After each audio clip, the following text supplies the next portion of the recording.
Every week we can count the number of things that we encounter that don't seem to make any sense, or that don't work the way they're supposed to, don't carry through on their promise of service, or something becomes, little tiny details become incredibly difficult to follow up on, or where does this charge come from? Oh, I'm sorry, you have to wait till Monday, and that's we have lots of those things because of the complexity of the world. And it's a truism that the more complex a system is, the more errors there's going to be, because error is a built-in property of manufactured things, and the more complicated it gets, the more problems there'll be. I found that when facing life in general, part of it is this promise and under-delivering and all. What I found is that when I'm upset by something, whatever it is, whether it's a person or a system or whatever it may be, I cannot find a solution. It's not possible. I'm upset about something. Someone did something recently. A very close friend, actually a family member, did something. It wasn't egregious, but it was self-centered on their part, and I was upset about it for a while. But then I thought, there's no point being upset about it. I love them, but even though they did what they did, and okay, I just need a solution. So in order to get into the solution, I had to forgive them. They're just doing what they're doing. They don't know what they're doing or what kind of effect it had on me. And it's not my duty to go tell them. It's my duty to reset my boundaries. And that's the solution. And if they want to talk about it, that's fine. I'll talk about it. But I don't have to tell them, well, you did this and you did that. I can leave that out of it completely. That's really generally not productive. If they want to have a conversation about it, well, I thought this and I thought that. Yeah, well, that was an assumption, and that was your assumption, but that wasn't my assumption. So let's talk about how we can move forward on this in a balanced way. So that was a bit. Those comments were a bit different than what I'd intended for today. So what I was thinking of today, one of the things that's really impressed me over the last few weeks is how important nature is, and how much of a role nature really plays in our life, even though we're not really aware of it all the time. A couple times, like with the mountain meditation, we've done a lake meditation sometimes, and I think once or twice we did how to connect with nature itself. And so I thought today, one of the things that really came to light for me was that it's a nice thought to connect with nature and so on and so forth. But the practicality of it, the utility of it, is a sense of steadiness, a sense of purpose, and a sense of connection. That's really important. A lot of times that can get us through difficult times. And when we really connect with nature in some way, that's a shared experience. In other words, we think of it, and a lot of this comes from the native tradition, because the native peoples, the indigenous peoples, the ones that are the caretakers of this connection with nature, with earth. And in many ways, their awareness they see is no different than the nature around them, or the river around them, or the mountain around them, or the forest around them. And that all the creatures, there's no difference. That they're as much a part of nature as the trees or the woods or the whales or whatever it may be. And little tiny butterflies or ladybugs. I had a ladybug on my windshield yesterday. It was really kind of funny. So it reminds me that nature's all around me, even though I'm in traffic in the middle of the city and stuff. And the clouds and the birds. There's an intersection in Dallas where, I don't know if you'll know this or you have this in your city too, but blackbirds tend to flock together, and great large numbers of them will find a nesting place in the city. And every morning they wake up and they fly away, and then in the evening and afternoon they all come back to that particular location. And there's a big, a very busy intersection, which I go through quite a bit in my travels, and in the city, and there's a huge population of blackbirds. And I noticed the other day that in the morning they sat in a different direction than the evening. I said, well, that's interesting. So I noticed that in the morning they all sit on the wires facing the sun and the sunrise. In the evening they all sit on the wires facing the other direction, watching the sunset. And it just reminds me that the natural rhythms of Earth is all around us. We just don't see it because we have the rhythms of commerce and the rhythms of traffic and the rhythms of parties and the rhythm, all kinds of other stuff. And we don't really, we're not really engaged with that. This is a story I told a long time ago, but bears repeating. I went to a New Age event out in California. Some of y'all may remember me saying this. But it really struck me, and it's certainly a case in point for what we're talking about today. And it was one of those things where, where are we going to stay? I don't know. And some guy said, well, we got a teepee set over here. You want to stay with us? And I said, sure. And there's a huge teepee. It was probably 30 feet or 40 feet in diameter. And there were a bunch of us in there. And he said, look, and here's a Native American. He said, store all your stuff around the perimeter. And we all sleep with our head towards the center. I said, okay, that's great. So conference lasted probably a week, 6-7 days. And I was there before and helped clean up afterwards. So it's probably 7 or 8 days. And so the event was over, and I went in to get my stuff, and I thought, man, all the grass is going to be yellow and stuff underneath all the stuff around the perimeter, inside perimeter of the teepee. And people picked up their stuff, and the grass was greener and longer and bushier than the rest of the grass. I'm going, how does that work? The forces of nature are with us, around us, and in us all the time. And we're being in the city, we really engage very little with the forces of nature. Driving a car that's actually the electromagnetism, we're alienated from the electromagnetism of the earth, not only through the concrete, but also through the tires. The rubber doesn't conduct electricity. And we go from house to market, to home, to office, or to wherever. And we watch the clouds, and the clouds here recently have been amazing, the cloud formations. It's a nice sentiment to be in harmony with and connected to nature. But from the work that we're doing, it's another dimension of the work that we're doing in the sense that it's essential.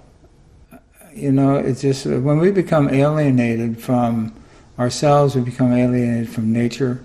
And one of the ways of reducing our alienation toward ourselves is to reconnect with nature. There's a talk that I saw many years ago on a video of a young man giving the Lakota Sioux prophecies, and he said, one of the things he said is that the Creator created 4 races, black, white, red, and yellow. And he said, the black race, their stewardship is of water. The red stewardship is, their stewardship is of, the red people, the red race is stewardship of the earth. And the yellow people, their stewardship is of the air. And the white people, stewardship of fire. And this thing has gotten way out of hand with fire. The Chinese, before there were weapons or anything, they all had fireworks. It was for enjoyment and display and that sort of thing. But then it was the white people figured out, listen, we put a charge in there and put a steel ball in there, we can kill people. Hey, that's a good idea. And so the white people been running roughshod over the world with fire-like things. Nuclear power is one of those things, and explosives and guns, and so the thing that's really been left behind is the earth itself.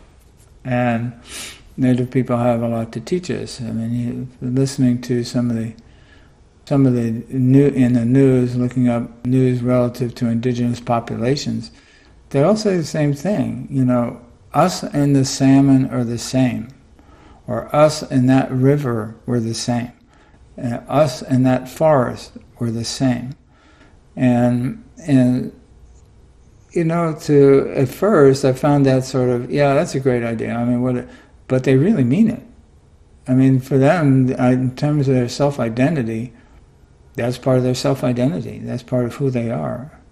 You know, I've talked before about Pando Forest, you know, where all the trees are, it's one huge organism, even though there's trees growing up and it looks like a forest. All those trees are part of one organism, so it's one organism with many different fingers, so to speak. And it's like that, and that's the kind of connection that they have to the earth. And it's one of the things that's helped them to endure against absolutely horrific and horrendous circumstances. So one of the things I thought we'd do today is explore this connection with the earth, to develop and expand through compassion, meditation and compassion, our connection with the earth and the earth energy, whatever it may be, and see if we can form a greater, a broader, more vital connection with earth that is lasting, not just for the meditation, but something that we can identify with and utilize and depend on as we go through our journey here. So that's the idea for today, and we'll start again with a long mindfulness meditation, and then we'll begin the exercise. So finding a comfortable spot, comfortable position,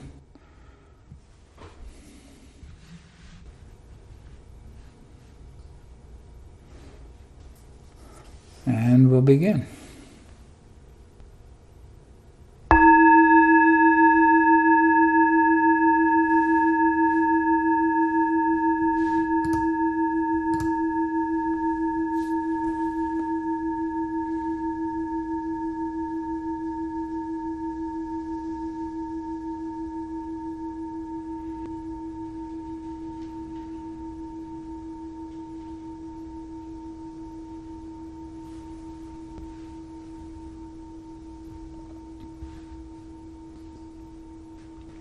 And allowing the thoughts of the day to float away.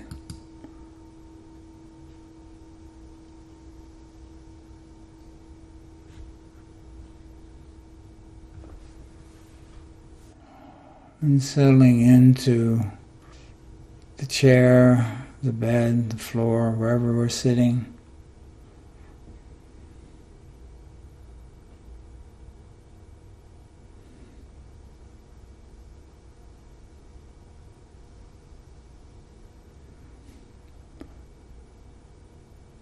And letting the fluttering of thoughts move on through, like a bird in the sky, just flying on through.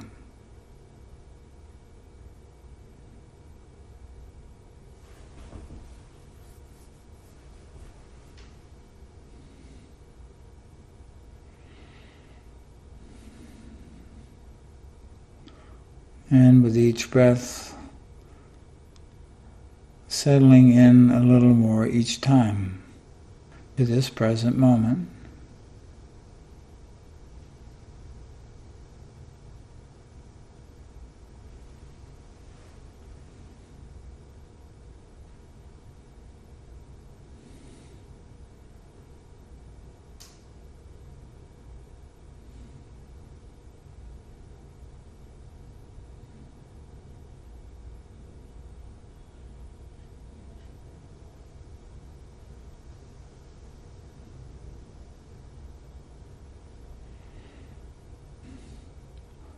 And as thoughts arise, distractions arise, just recognizing them and releasing them and returning to the here and now.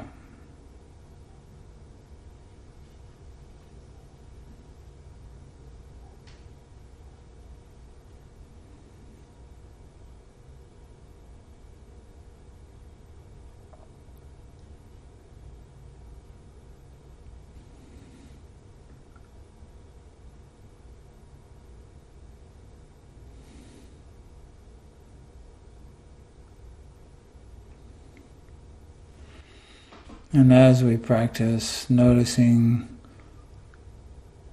that it gets easier to let go of the thoughts as they arise. And often there's less thoughts, the thoughts are less intense as they arise.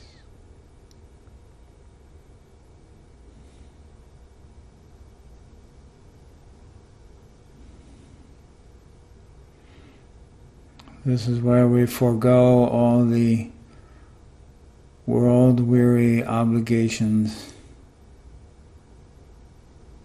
to-do lists and fixing this and fixing that. We're letting all that go.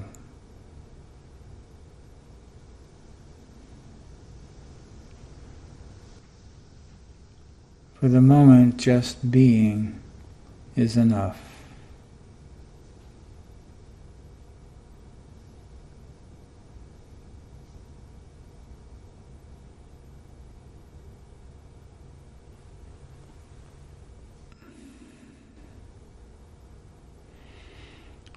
And now, as this process transpires, allowing us to absorb the process into our body, like the body is a sponge for this experience.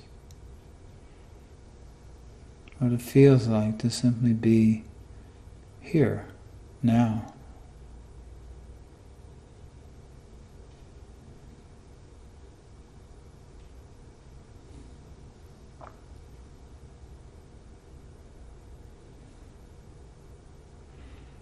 Sort of grounding in one's self.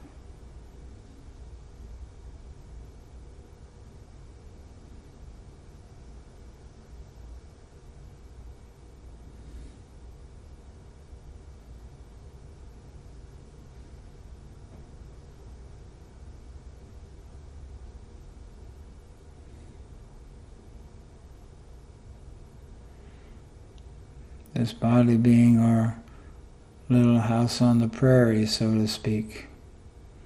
This is where life happens.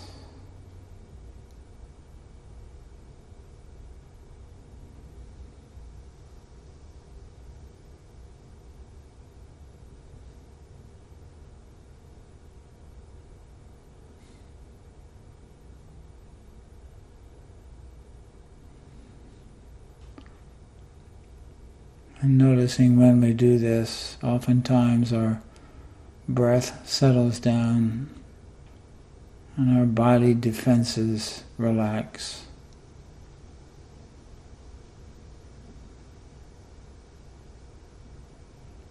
And we become more centered.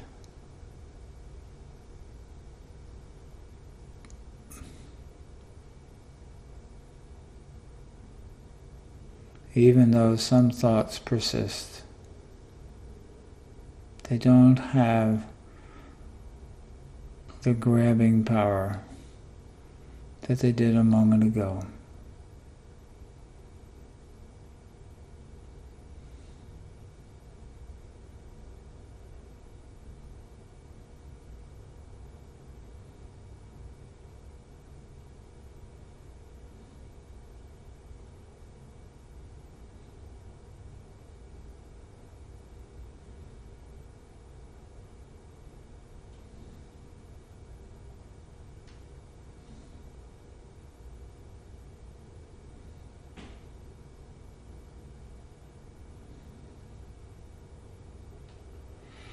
And giving the brain a rest and giving the heart a rest. Just settling into natural ebb and flow and the tides of the body. Everything that keeps us breathing moment by moment.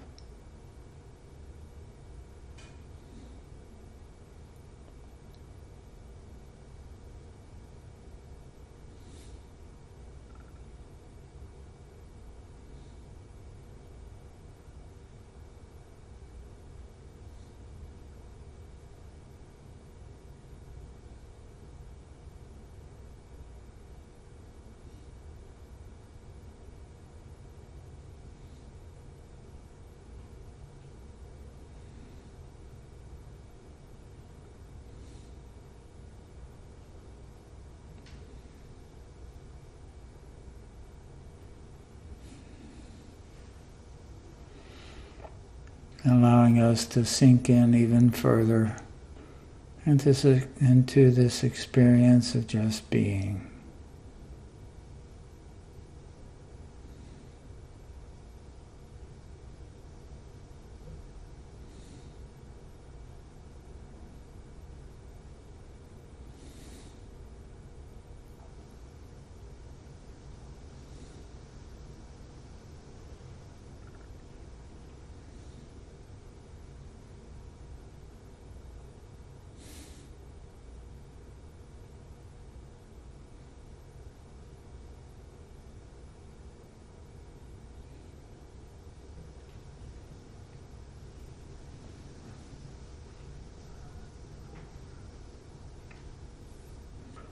And now bringing to mind one of your favorite experiences in nature, or a place in nature that you felt a real connection with, a heart connection or a sense of wonder.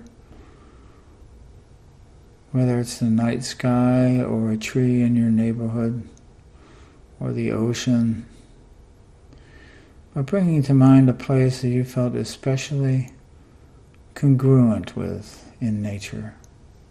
It may have only been one time.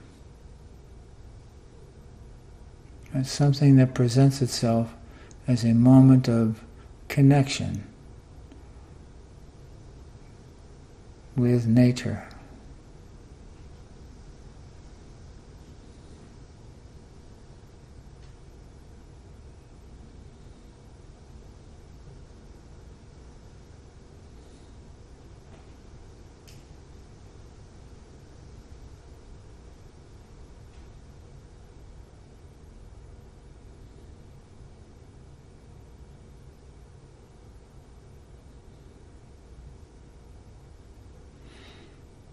And if nothing in particular comes up,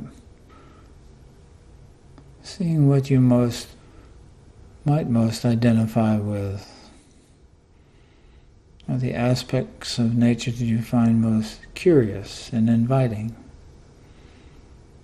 Whether it's how bees get nectar from flowers, or hummingbirds, or great sequoias, or mountain lions, whales, elephants, snakes.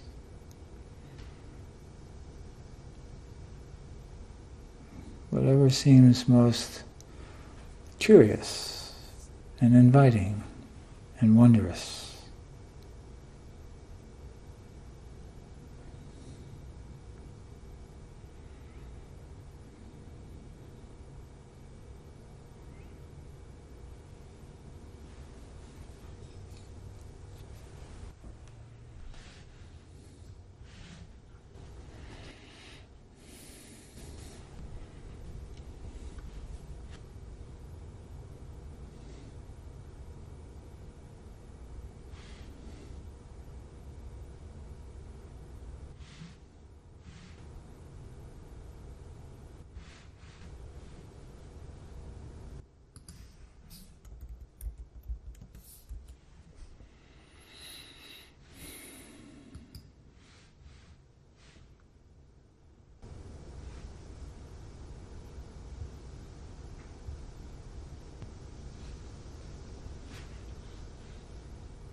And finding and finding a place where we are open toward an aspect of nature, particularly open. It could have been a particular moment,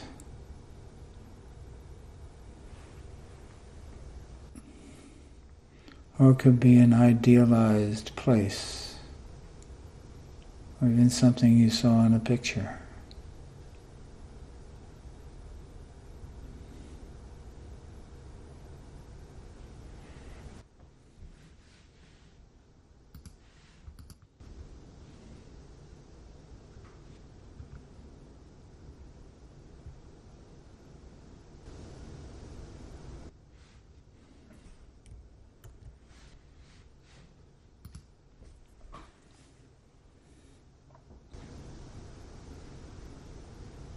And realizing that only about half of the cells in our body are human, and the others come directly from nature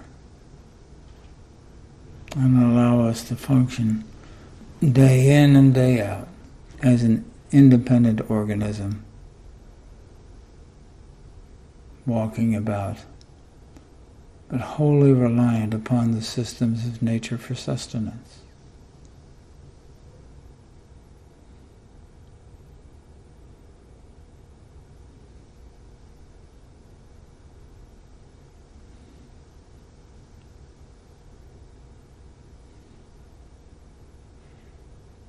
And so those are our brethren, so to speak, our counterparts in nature, the parts of us that are not human cells.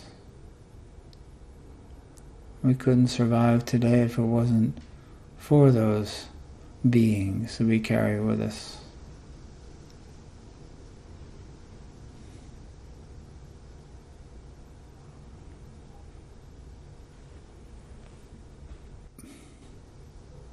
So allowing the resonance of those parts of us to come directly from nature, to find their resonance in nature.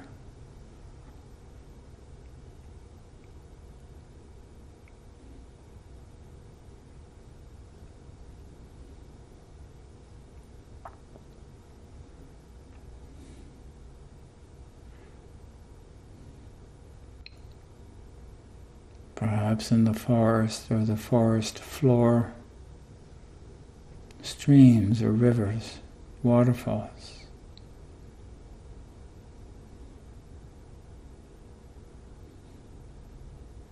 Moss-covered rocks or caves.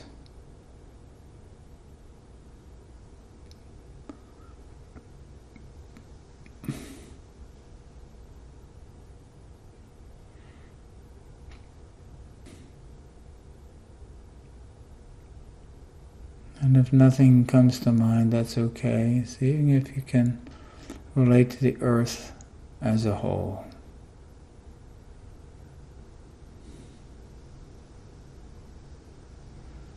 And feel the connection to it. Without the earth, we could not exist.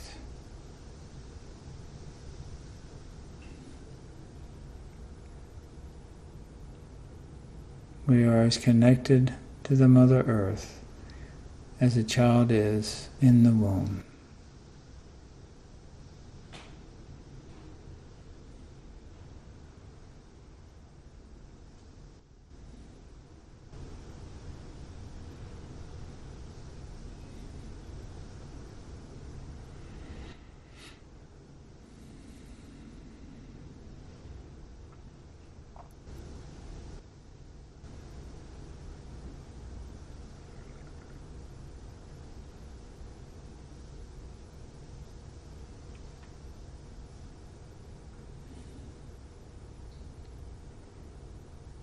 And wherever our heart-mind takes us,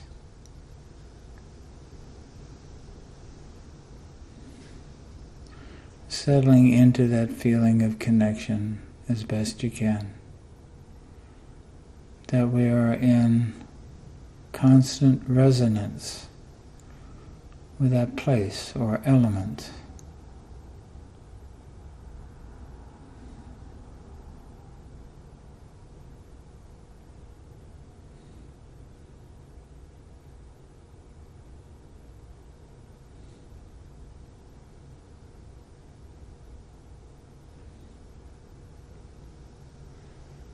that we ourselves, in a way, are carrying part of that place in our mind.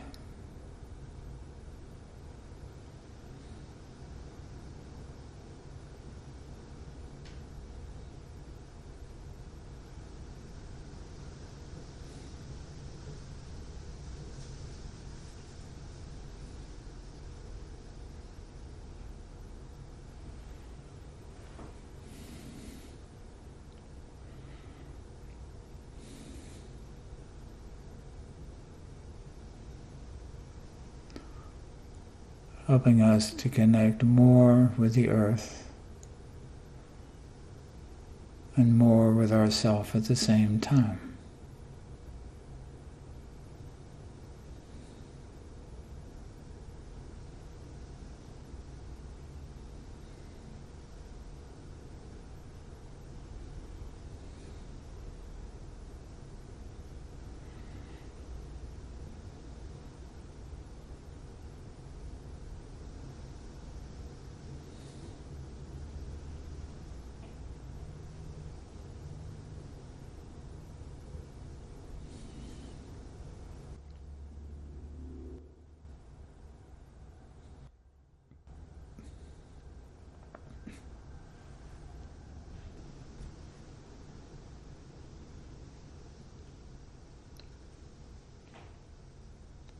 And allowing compassion to arise for oneself.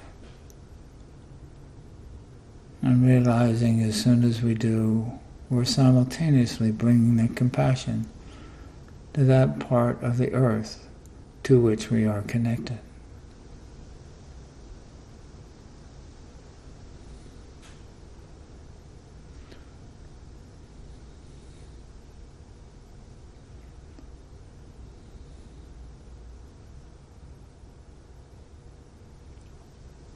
So we share the same life.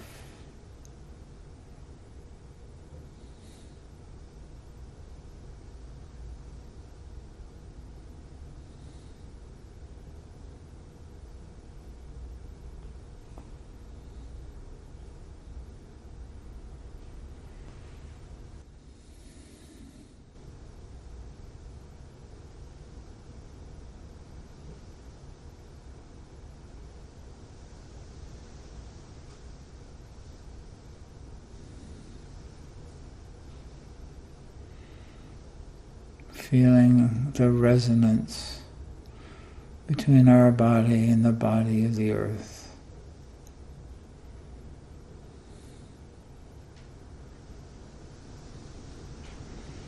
And the part of nature with which you identify.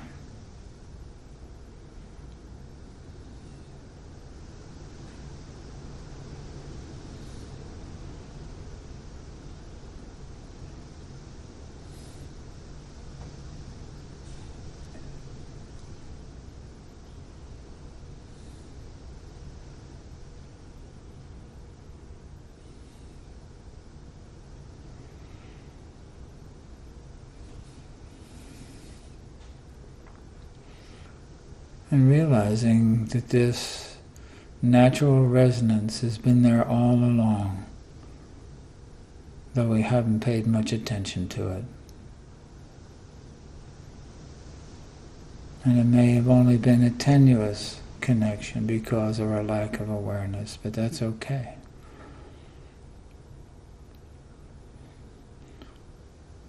Now turning toward it,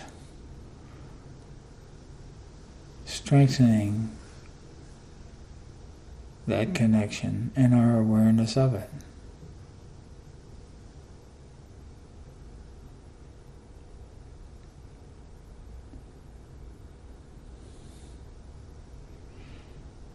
With the compassion that we would have for a dear friend.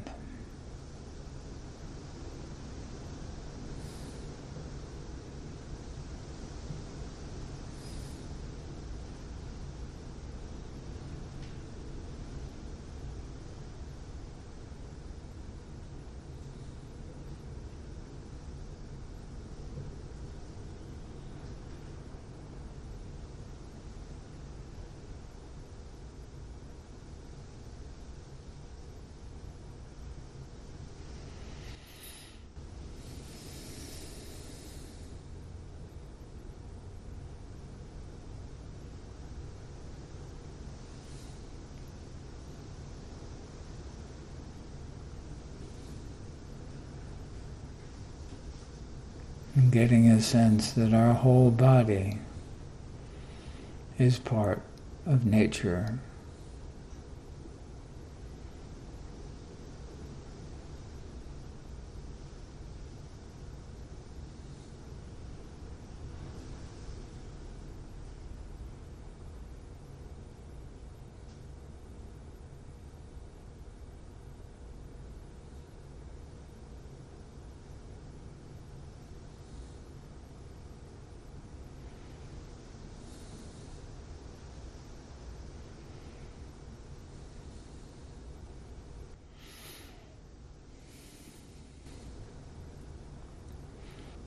And resting in this realization, and allowing this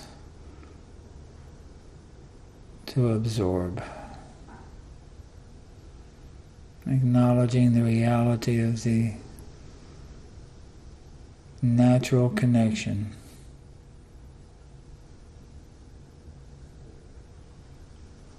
of our body and the earth,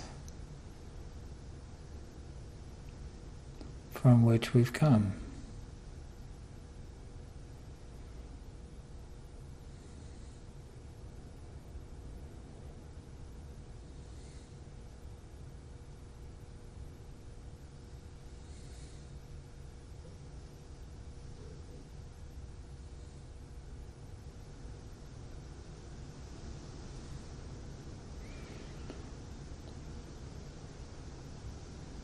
With the understanding that this is a connection we've had all along,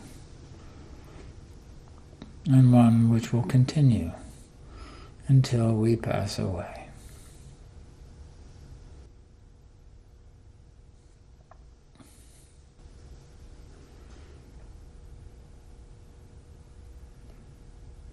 In gratitude for the nourishment and the resonance and the life housed in our body and in the world,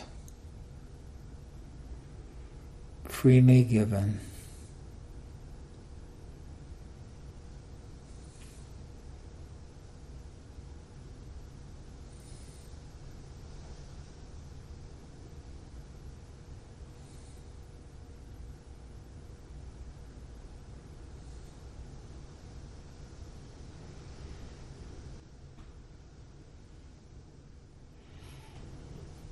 And acknowledging this process as it comes to its fullness, to its conclusion.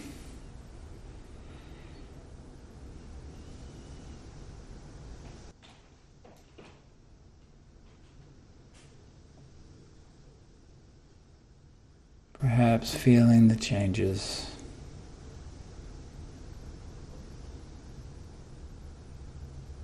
And allowing ourselves, when the bell rings, to bring this with us as we go about our day. A little closer connection to Mother Earth.